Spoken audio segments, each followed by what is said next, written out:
Yeah, I'll react to that, sure. Hey guys, all right, time for history buffs to tear apart another childhood movie that I love, The Patriot.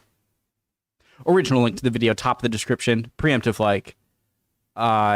So I understand. I'm watching this video because I want to learn about the historical inaccuracies in the movie, despite how much I love the movie. But that's the whole spiel of history buff. So I'm ready to learn. Let's get started. Did I say the thing? My name's Connor, if you're new. Original link, top description. I always forget if I said that already. Hope everyone's doing well. Let's go. Just go gentle on me, okay? This one is near and dear to a lot of Americans. Zulu? It's got a great intro.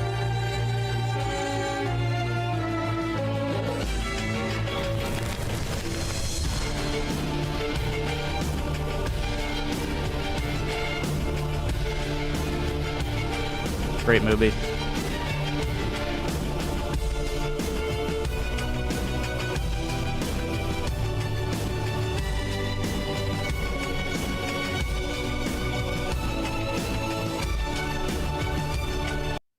Look at that. Another thing I learned from history buffs, these are all real people here. I know CGI has become more financially sensible for movies, but can they spend a bit more and recreate some of these older 60s, 70s movies with real people? Just something about it is just different in such a great way. Go gentle. Don't tear apart. Hello and welcome, history buffs. My name is Nick Hodges and I'm finally ready to have a crack at The Patriot. When it comes to badly done historical films, there are a few better examples. Oh no. It's here Hollywood's attempts to rewrite history are most obvious. Details are changed or flat out ignored. Anything that could possibly reflect badly in the United States has no appearance in this movie, because that's not its objective. It is, however, to present us a romanticized depiction of such a great villain, though. Because that's not its objective. It is, however, to present us a romanticized depiction of American history and to glorify American patriotism to such an extent that it patronizes the audiences intended for. These are some of the things I truly hate in a film, because it knowingly promotes ignorance and leaves viewers with a false impression of history. This is The Patriot.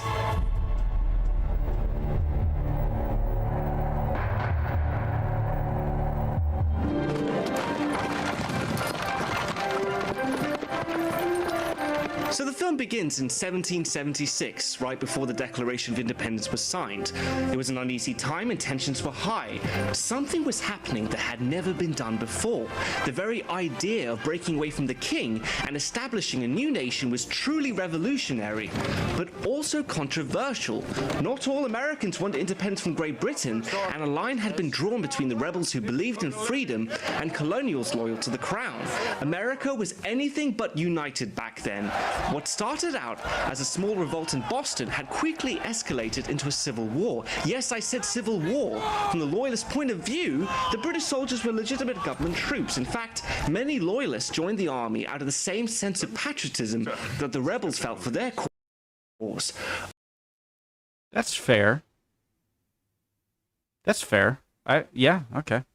All right. Let's join the army out of the same sense of patriotism that the rebels felt for their cause. Only 1/3 of Americans actually supported independence back then. But The Patriot makes very little mention of this. In fact, I think we're only introduced to one loyalist in the whole movie, and we're made to... 1/3 of America well, we weren't Americans. I'm not even sure that my ancestors were around during the time of the American independence. In fact, I'm pretty sure they weren't. So it's weird saying we, you know? Oh my God, I'm having like a crisis right now. Who am I? That's a fair point. A third? Only, so 2/3 were against it? Oh God. Hey, I'd rather see the facts than have some delusion because it makes me feel good. So that's fine. In fact, I think we're only introduced to one loyalist in the whole movie, and we're made to feel a certain way about him. Well, those neighbors of mine who stand against England deserve to die a traitor's death, Just in case you didn't get it, you're supposed to hate this guy. He's the Judas. He's the traitor. Judas. Guys, question. Wouldn't it be better to get all British actors for this? Because the American accent evolved over time, and an American wouldn't sound very different from a British soldier. Isn't that right? Let's not accept you're supposed to hate this guy. He's the Judas. He's the traitor. Let's not explore his motivations, his political beliefs, or his reasons to fight his fellow countrymen. You're supposed to dismiss him and label him as a backstabber.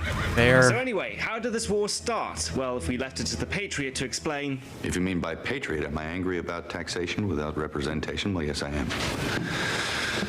Should the American colonies govern themselves independently? I believe they can, and they should.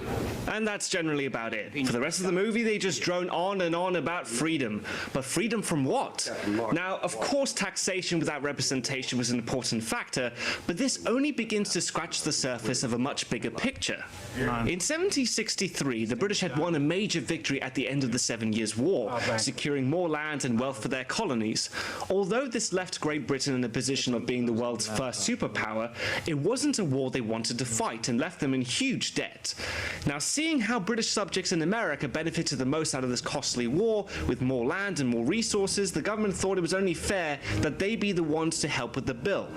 However, this would not be the case, as many Americans just refused to pay these new taxes.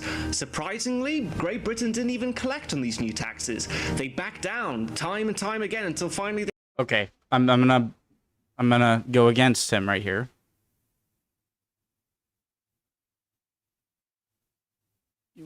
We don't have representation. We wanted representation. They would have been more okay with being taxed if they had any say in the government. And so I do understand that, you know, they benefited the most from winning the war, but you're taxing us when we have no say in the government, and that's, you know. They had enough. Even collect on these new taxes. They backed down. By the way, anything I say here that is wrong, I want people to please call me out on it, as well as any questions I have. You guys are awesome at answering. I just want to make that clear. I'm not, especially the older I become, I'm not in the business of just keeping any happy scenario I have in my head. If something is wrong, I want to know it so I can learn and have my opinions evolve. Time and time again until finally they had enough. The famous tax on tea was the only tax they were going to enforce, and that's when the colonists revolted. They pressed the issue that they wanted no taxation without representation, but to the British government, they were already seen as British subjects and were therefore represented. However, I think that another factor was in play, and that was the British government. So did we have as much say in the British government as British subjects in Britain? So that's... However, I think that another factor was in play, and that was the British government regulating colonial expansion. In 1763, the Royal Proclamation Line was issued that forbade settlement past the Appalachian Mountains. This angered American settlers, as coming to America and finding new land to call their own was the whole point in coming over there. There's a scene in the movie that contradicts this, where we see the British planning to seize new lands after the war. When this war is over here in the colonies, the new aristocracy will be landowners.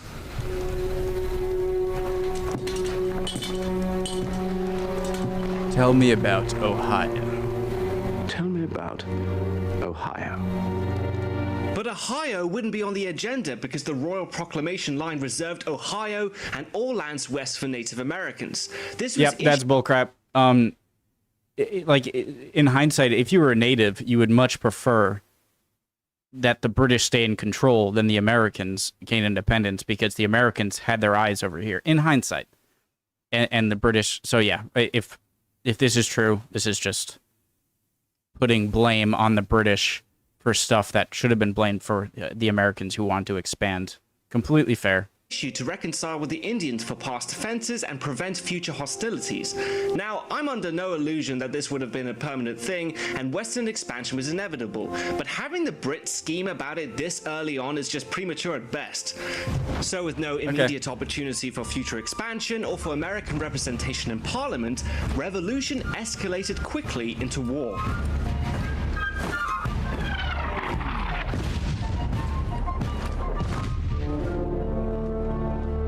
Oh god, I'm with him so far for The character sure. of Benjamin Martin is loosely based on several historic figures, but in my opinion, the most relevant one is Francis Marion.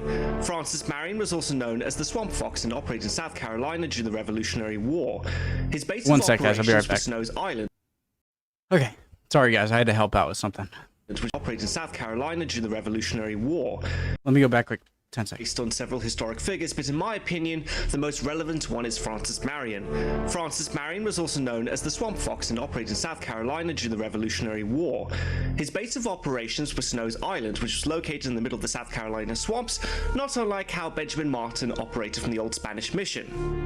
He is generally considered to be one of the fathers of modern guerrilla warfare, and his militia were brutally effective against the British. But unlike Martin, Marion was childless and did not even marry until after the war. The decision made to give Benjamin Martin's character a family was not only to allow the audience to sympathize with him, but also give him something to fight for. When his son is shot by Tavington, it provides the catalyst for him to organize a militia and fight. However, these changes don't bother me. It's this little scene that does. By standing order of His Majesty King George, all slaves of the American colonies who fight for the crown will be granted their freedom with our victory. Sir, we're not slaves. We work this land. Freedmen. Oh, then you're freed men who will have the opportunity and the privilege of fighting in the King's army, aren't you? That is by far... Even if that's true, and they were freed men and they weren't slaves as in the same respect that a lot of people were in southern plantations or whatnot, even if that's the case, okay, including that as your input of slavery in the movie, when all of the other stuff is also just complete glorification, America perfect, Britain bad, that's what makes it so intolerable, even if there is some historical accuracy there. It's And the privilege of fighting in the King's army, aren't you? That is by far the most disgusting thing I've ever heard in a historical movie. No wonder Benjamin Martin's character is only loosely based on Francis Marion, because Francis Marion was a slave owner. In fact, Francis Marion's slaves ran away from his plantation to fight for the British, which says a lot about the guy. Now, just because by modern standards slavery disgusts us today, doesn't mean that we should accept a retelling of history that is afraid to approach it. I think I would give audiences the benefit of the doubt to accept the main protagonist if he was a slave owner. Never underestimate your audience. They're generally sensitive, intelligent people who respond positively to quality entertainment. Too right, mate. And what's worse is that this scene seems to be an attempt to villainize the British by having them kidnap these black workers just to oppress these poor plantation owners. That the British are simply using slaves as tools of war. But in another scene, we see the Americans do the exact same thing. It says take notice. By order of General George Washington and the Continental Congress, all bound slaves who give minimum 1 year service in the Continental Army will be granted freedom and be paid a bounty of 5 shillings for each month of service. Did you hear that? First they're gonna free them, and then they're gonna pay them. Only another 6 months. What in the hell are you gonna do with freedom? Can you see the difference here? The gentle swelling of the music and the look of hope and determination in his eyes. there's part of me that wants to say at least you showed Americans being racist towards black men or black people in the past. But that shouldn't be the bar. I again completely agree here. The gentle swelling of the music and the look of hope and determination in his eyes. I haven't seen this movie in a long time, over 10 years, and this has a I remember it as being such a great movie. Different tone than the one music and the look of hope and determination in his eyes. This has a totally different tone than the one before. Here the film is twisting the American Proclamation of Freedom to be noble and just, whilst the British version is the exact opposite. The truth of the matter is that when the British and even when America gained its independence and you still had almost 100 years until slavery was abolished. So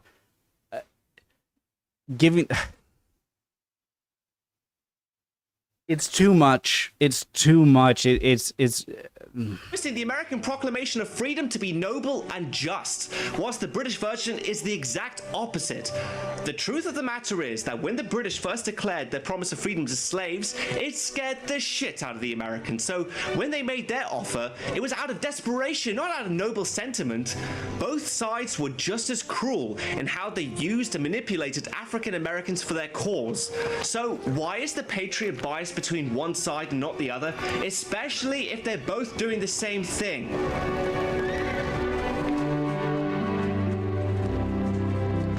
If not Americans being worse.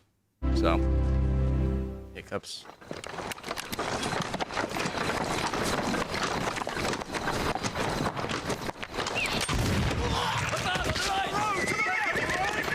I think there's one particular moment in the film that is worth looking at. It's shortly after the scene when Benjamin Martin and his sons ambush the British convoy. His son confides to his father his own personal feelings about killing the British soldiers. I killed those men. You did what I told you to do. You did what you had to. There was no wrong in it. I'm glad I killed them. Sight. I'm glad. Now, I know it's not safe to jump to conclusions, but I just can't shake this feeling that the Patriot has a very anti-British sentiment. Every damn one of them redcoats deserves to die. I want to kill me some redcoats. Where else do I get the opportunity to kill a few redcoats? Surrender! Perhaps a few wounded ones when you're not looking. For the love of God, On one hand, you know, he did see his brother get killed by the British in the movie, but I can't even give much credence to that because of the whole overall message of the movie. It just seems like America good, Britain bad, end of story. Goodbye. This is murder! Oh, Reverend, they're redcoats. They've earned it. But that just could be my interpretation. However, the film's objective is clear, and that is to villainize the Brits as much as possible. As antagonists, they are comically portrayed to be bloodthirsty, brutish thugs. Every conceivable negative stereotype that's attributed to the British is amplified. Pompous, stuck-up, and arrogant are to name a few. These rustics are so inept. Nearly takes the honor out of victory. Nearly. Now, far be it from me to suggest The laughs in British meme. that the British never committed any atrocities, as in every war they were committed by both sides. You only need to look at the historical figure Tavington is based on, Bannister Tarleton, who built up quite a reputation amongst Patriot rebels as a butcher.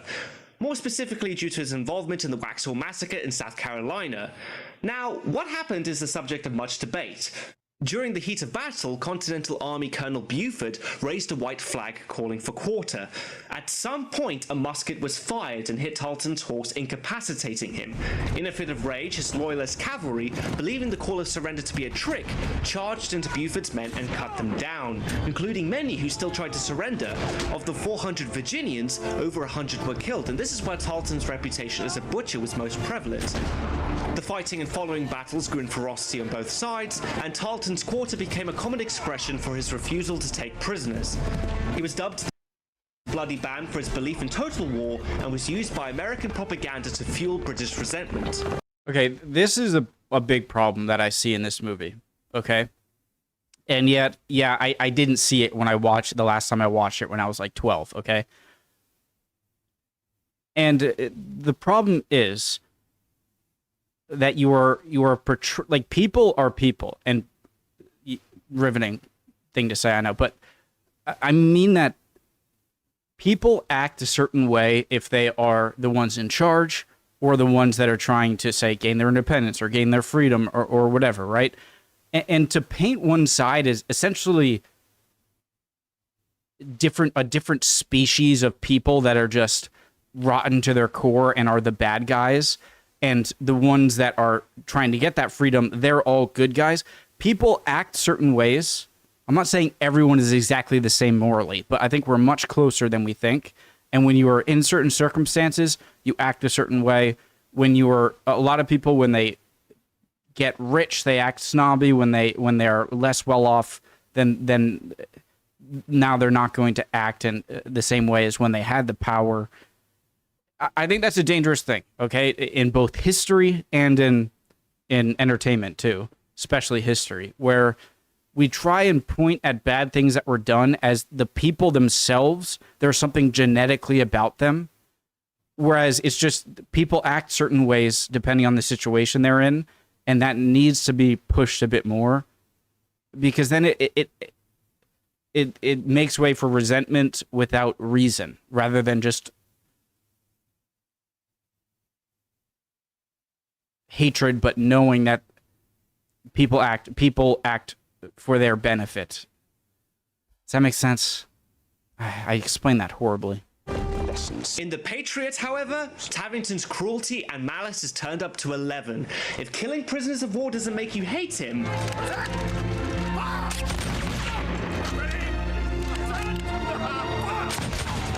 then surely killing children will.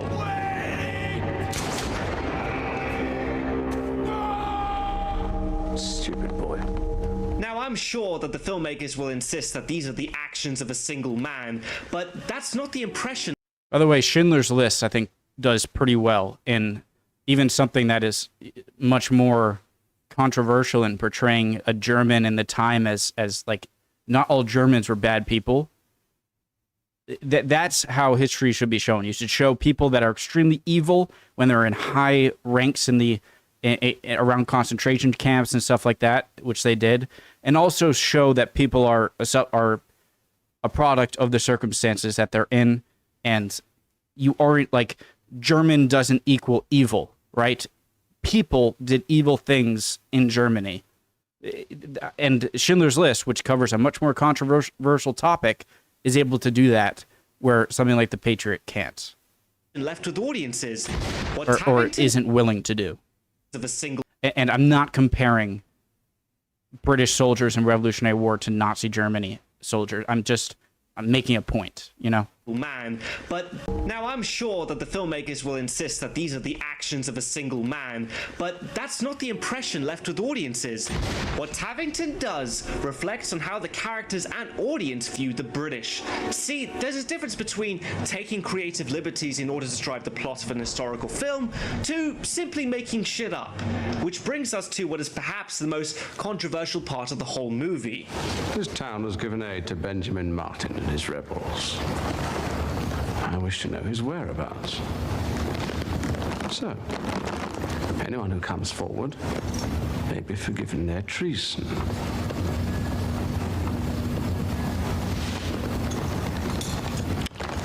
Very well. You had your chance. Wait. This man gives Martin and his men supplies. Quiet. He brings them to Black Swamp. He's a liar. You damn in the marsh fool. by the old Spanish mission. This man here. Yes, sir. The Black Swamp, you say, by the old Spanish mission. Thank you very much.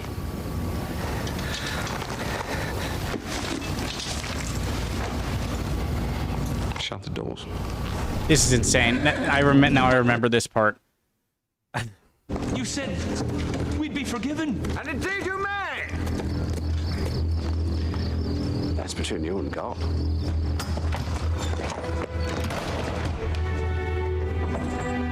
This is the moment when The Patriot can no longer claim to be based on history.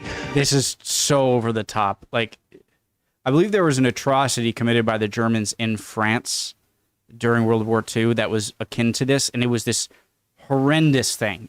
And Because there is nothing in written records to suggest that the British ever burnt a church filled with civilians. If anything like this were to have happened, it would have been burnt into the memory of every American today. True. Can you imagine the propaganda value that would have had? True.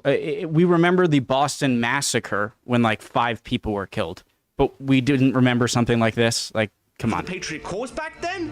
Take, for example, the impact of the infamous Boston Massacre. And only 5 people died there. Probably.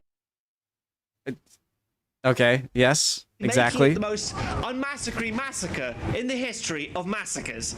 So, what's this movie's reason for this massacre not being common knowledge? The honor is found in the end, not the means.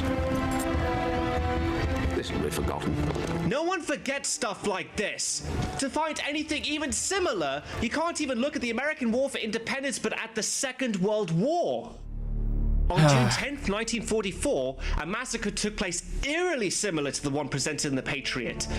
It's really coming across as just, we want to make a cool, fictional, heroic story about the beginning of America, and we'll make people dress like the people back then, and then we'll just make stuff up that makes a cool story, you know? In the village of Rhode in France, German troops... I did not see this, okay? This is the third thing he said. The Boston Massacre and this. I thought of the same two things. Ordered all the townsfolk to assemble. The women and children were locked in the church with explosives, whilst the SS took them to nearby garages and barns to be shot. In total, 642 people died. One of the most horrific war crimes in history, and it somehow ends up inspiring a scene supposed to be set to the American War for Independence. It just seems like this film is so aggressive with its hateful stance against the British. And I believe even the Germans like berated their own commanders for doing that. I'm not sure how far they went in punishment. Like this scene, for example, where in the final battle, Benjamin Martin literally stabs Tabington's horse with the American flag. Freedom! You don't have to be a symbologist to figure out what that's supposed to be about. So, it's no wonder that this movie stirred up so much controversy with allegations about being anti-British. Look, if you want the Brits to be the bad guys, then have them do stuff we know they did. You can't create the largest empire in history by being nice about it. So, I'm sure there's plenty of material to work with. Maybe have your historical epic be based on history instead of bullshit.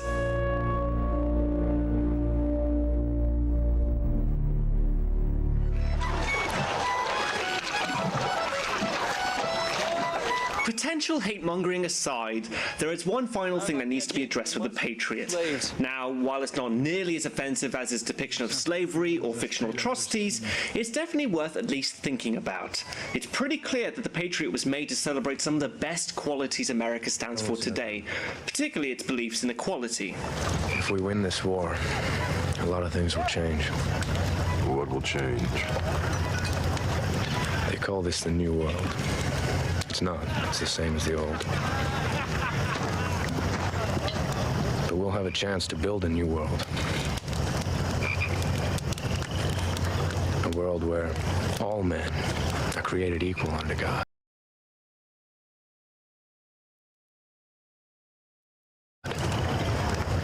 Equal. Sounds good. The problem is, though, that this movie... That would have been so much better if he was like equal. Yeah, right, sure. The movie brings up American ideals today, but not back then.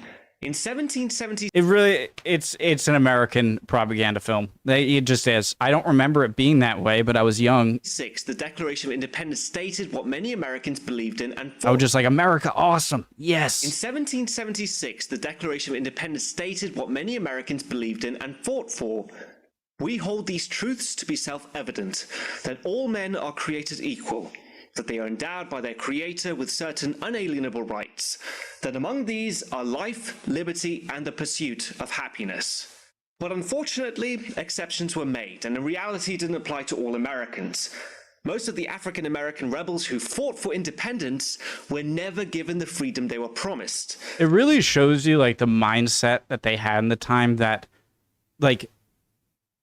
the fact that there wasn't even a problem with them writing down every man created equal when really you got to be an white English property owning man, right? Like the fact that like it didn't even seem hypocritical or anything shows you the mindset that like that makes sense to them, because who else would have a part in it? You know what I mean? Native American Indians were systematically slaughtered to the brink of extinction, and 100,000 American loyalists were expelled from their country of birth, never to see it again. The true prospect of equality and civil rights would continue to be ignored well into the 20th century. I have a dream that one day this nation will rise up and live out the true meaning of its creed. We hold these truths to be self-evident, that all men are created equal. And only just recently have the promises of these great words been fully realized, this time in regards to gay rights. And I believed that discrimination because of somebody's sexual orientation or gender identity ran counter to who we are as a people.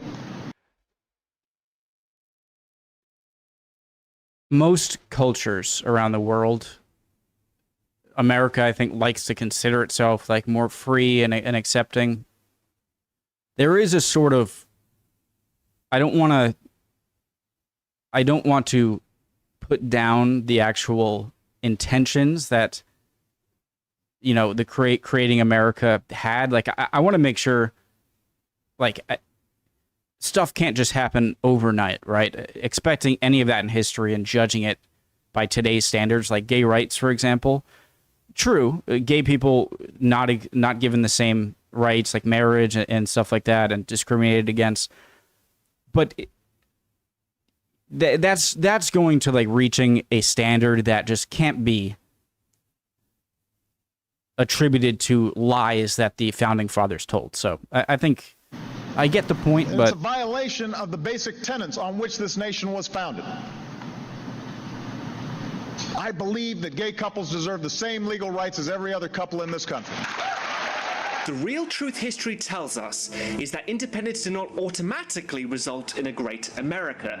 It was rather the beginning of a work in progress, one that is still continuing today.